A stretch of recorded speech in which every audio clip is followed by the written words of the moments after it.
તો હાલ બાબતોના સમાચાર સામે આવ્યા છે અમદાવાદથી। અમદાવાદમાં સાઉથ ઝોનના એસ્ટેટ ટીડીઓની ધરપકડ કરવામાં આવી છે। સુનિલ રાણાની અપ્રમાણસર મિલકતના ગુનામાં ધરપકડ કરાઈ છે। આવતીકાલે સુનિલ રાણાએ કોર્ટમાં રજૂ કરવામાં આવશે। એસીબીની ટીમે લાંચ લેતા રંગે હાથ ઝડપી પાડ્યા છે। આગળની કાર્યવાહી હાથ ધરી છે। સુનિલ રાણાને કોર્ટમાં રજૂ કરવામાં આવશે। આવતીકાલે લાંચ લેતા ઝડપી પાડવામાં આવ્યા છે। એસીબીની ટીમે લાંચ લેતા સુનિલ રાણાને રંગે હાથ ઝડપી લીધા છે।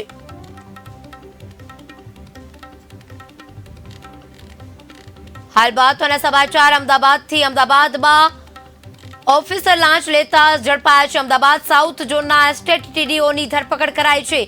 સુનિલ રાણાની અપ્રમાણસર મિલકતના ગુનામાં ધરપકડ કરાઈ છે। ત્યારે આવતીકાલે સુનિલ રાણાને કોર્ટમાં રજૂ કરવામાં આવશે। એસીબીની ટીમે લાંચ લેતા ઝડપી પાડવામાં આવ્યા છે। અમદાવાદ મ્યુનિસિપલ કોર્પોરેશનના સાઉથ ઝોનમાં એસ્ટેટ ટીડીઓ ડિપાર્ટમેન્ટમાં ફરજ બજાવતા ઇન્સ્પેક્ટર સુનિલ કુમાર કુમુદચંદ્ર રાણા વિરુદ્ધ એસીબીને અપ્રમાણસર મિલકત વસાવ્યા અંગેની અરજી મળેલી।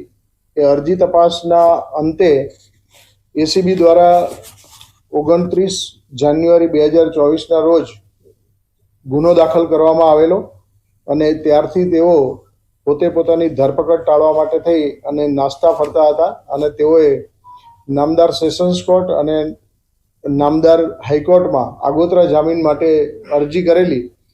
એ અરજી નામદાર હાઈકોર્ટ દ્વારા ખારીજ કરવામાં આવતા તેઓ આજરોજ એસીબી કચેરીએ આવી અને પોતે એસીબી સમક્ષ સરેન્ડર કરેલ છે।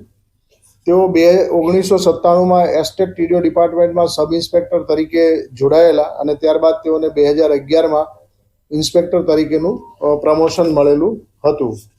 2010માં તેઓનો પગાર 38,000 રૂપિયા હતો, જે હાલમાં 1,26,000